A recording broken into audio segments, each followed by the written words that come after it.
বেশ গোলগাল দেখতে। এটা কি বলো তো? কচুরমুখী। মাছের ঝোলে কচুরমুখীর পাতলা ঝোল কিন্তু ব্যাপক লাগে।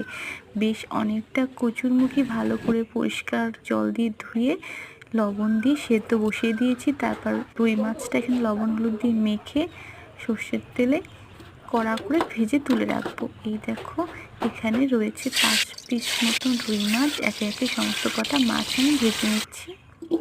তারপর এই তেলেই আলুগুলো সামান্য একটু লবণ হলুদ দিয়ে ভেজে নেব। এই ফাঁকে কচুরমুখীগুলো চলো ছুলে নেওয়া যাক।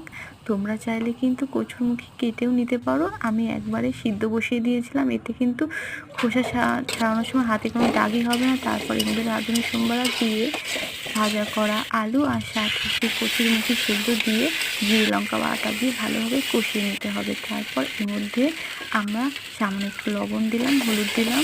মিনিট 5 কষানোর পর এর মধ্যে গরম জল দিয়ে দেবে।